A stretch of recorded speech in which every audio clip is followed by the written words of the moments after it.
Fala galera, beleza? Thiago Moura na área. Tô aqui para falar do título, do jogo do título, na verdade, do New York Knicks. Ontem eu fiz uma live no meu Instagram, todo emocionado após a vitória e tudo mais. E hoje eu quero, na verdade, falar um pouco sobre o jogo e sobre a temporada do Knicks no geral. Sobre o jogo. Seguiu-se o roteiro que praticamente fez o Knicks ser campeão, que é saindo atrás do placar, praticamente o primeiro tempo inteiro, depois o terceiro quarto, e aí o Knicks foi recuperando. E claro, teve a imaturidade novamente, e imaturidade no sentido de falta de experiência mesmo, falta de casca para o time do San Antonio Spurs, porque ele sucumbiu ao time do Knicks praticamente em todos os jogos. O jogo 3 foi uma exceção, eles conseguiram ali matar o jogo, o Knicks ameaçou no final, mas eles conseguiram segurar o resultado, coisa que não aconteceu em nenhum outro jogo. E ontem, quem colocou a bola debaixo do braço, falou, eu tô aqui, foi o número 11 do New York Knicks, Jalen Brunson, 45 pontos. Um cara que foi subestimado. Quando ele chegou, eu torci um pouco o nariz, não pela qualidade, mas pelo contrato que tinham oferecido para ele. Porém, valeu muito a pena. Foi um cara que soube, nas dificuldades, soube as críticas, soube a desconfiança de todo mundo, se superar, e hoje ele é não só campeão, como MVP das finais.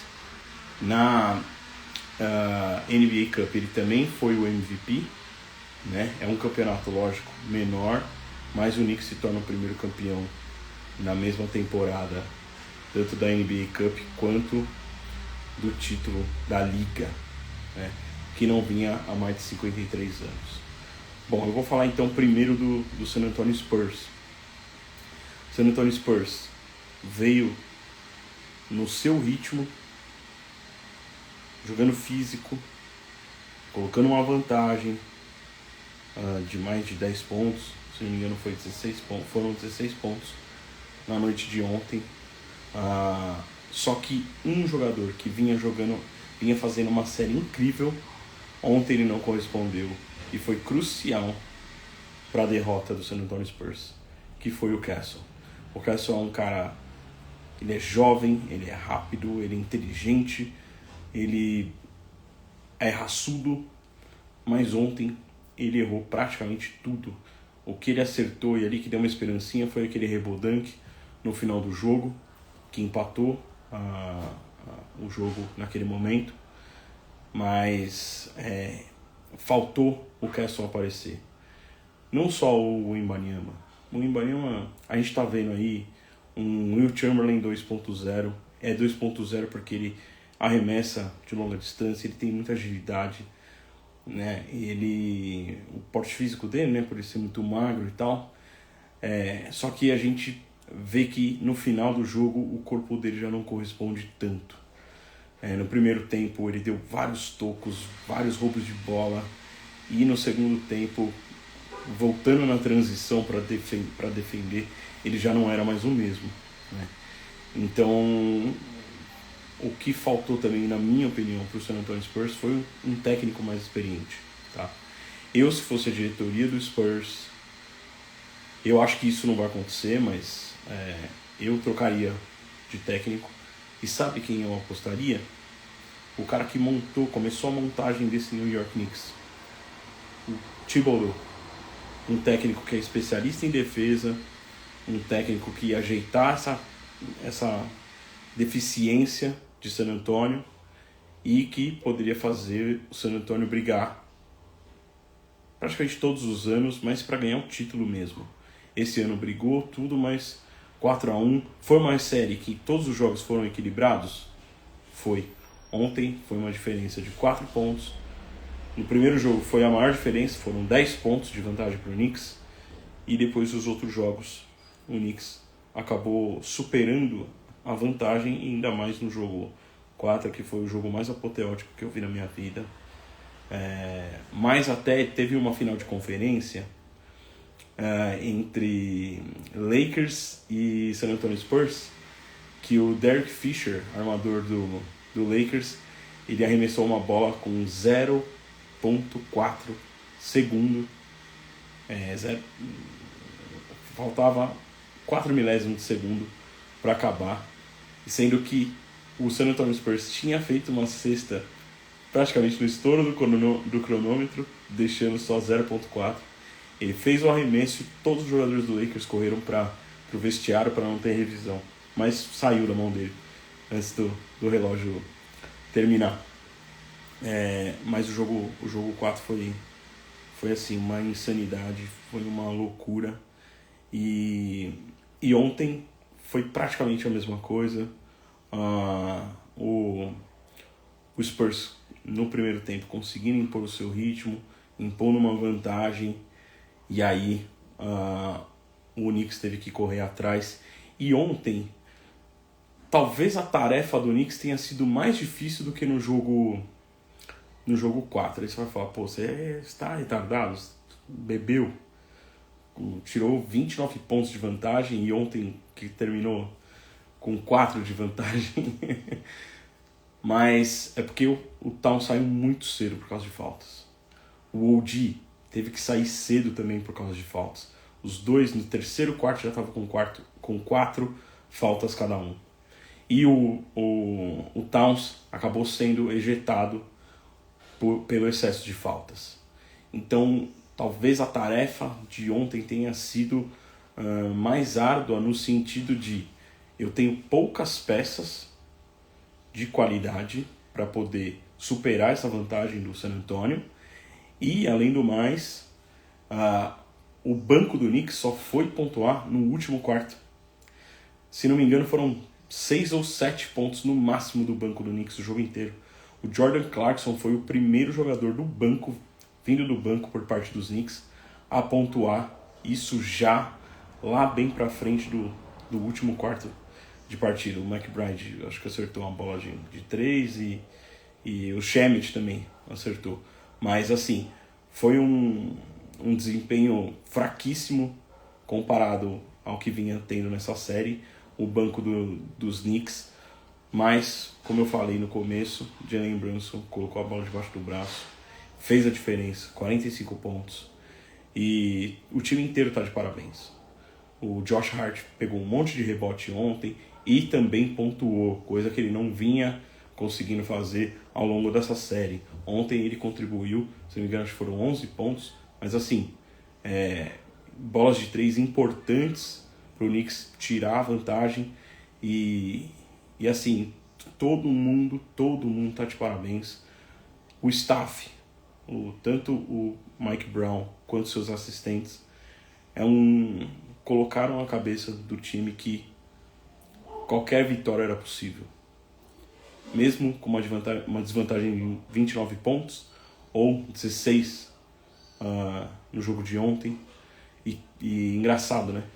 Todos os jogos que o Knicks ganhou, ele estava perdendo por 14 ou mais pontos de vantagem para esse San Antonio Spurs. Foi um feito incrível. Um time que só perdeu 3 partidas ao longo de todas as séries de playoff. Perdeu 2 na primeira rodada contra os Hawks.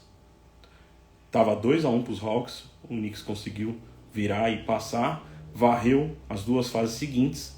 E nessa série aqui, ganhou todos os jogos fora de casa. E aí conquistou o título da NBA depois de 53 anos. Então, eu só tenho a agradecer a Deus, porque eu sofro por esse time desde moleque. Acho que eu já contei em algum momento aqui. Eu jogava basquete na escola, ficava depois da aula jogando basquete. E aí a escola fez um uniforme né, pra gente jogar basquete, e o meu número era 33 por causa do Patrick Ewing. Então, assim, ter visto o título ontem, ter visto esse time ganhar foi uma das melhores experiências que eu já tive como torcedor de qualquer esporte. Quem me conhece sabe, eu sou fanático por futebol, sou fanático pelo São Paulo, mas amo futebol no geral. Também gosto muito de futebol americano, também sofro por um time de Nova York, que é os Giants, mas ter visto, e assim, se alguém chegasse e falasse assim, você quer ver um Super Bowl do Giants? O Giants ganhar o Super Bowl ou o Knicks ganhar a NBA? Com certeza era o Knicks ganhar a NBA. Foi uma geração inteira de mais de 50 anos que não viu esse time ser campeão e agora teve a oportunidade de ver o time ser campeão. Então, assim, a montagem desse time foi surreal também, porque envolveu 7 primeiras escolhas de draft, mais 5 escolhas de segunda rodada, para trazer basicamente aí o Josh Hart e o Michael Bridges e o Karl Anthony Towns. E esse quinteto vai ficar na história da NBA, vai ficar na história do Knicks. Towns, Anunoby, Bridge, Jalen Brunson e Josh Hart. Esse quinteto vai ficar para a história do New York Knicks e da NBA como um time que nunca desistiu de ser campeão. Acho que isso resume a temporada do New York Knicks. Na temporada regular ficou na média ali, chegou acho que em quarto na Conferência Leste. E também o que contribuiu muito foi que os 2 calcanhares de Aquiles do Knicks saíram da disputa. O primeiro, que é o Pacers, logo na temporada regular, praticamente não disputou por conta do Haliburton, da falta da ausência. O Detroit Pistons, que conseguiu vencer todos os jogos do Knicks na temporada regular, mas perdeu para o Cleveland Cavaliers. Então, uma temporada épica de um time que, se mantiver esse quinteto, vai continuar brigando. Se trouxer outra estrela, vai continuar brigando. A gente não sabe o que vai acontecer. Tiveram muitas especulações do Giannis no Knicks ainda nessa temporada, mas parece que Boston vai entrar muito na jogada para tentar levar o Giannis. E assim, eu tentaria manter esse quinteto e tentaria pegar alguns jogadores de rotação, principalmente pivôs, que a gente sabe que o Mitchell Robinson não aguenta todos os jogos. Então, acho que 1 ou 2 pivôs ali, o Knicks poderia tentar ir atrás, né?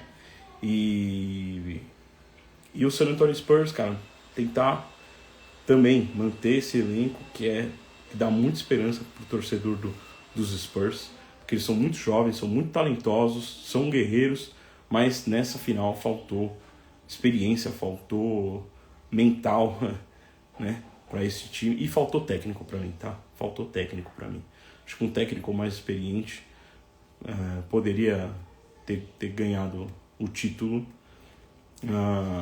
Então eu, se fosse o Spurs, eu pensaria realmente em trocar o técnico, tá? Bom, muito obrigado para todo mundo que acompanhou aqui as lives, tanto no Instagram, quanto depois os vídeos lá no Destaque Esportivo BR. Então, muito obrigado. Knicks finalmente campeão da NBA depois de 53 anos. Obrigado e até a próxima.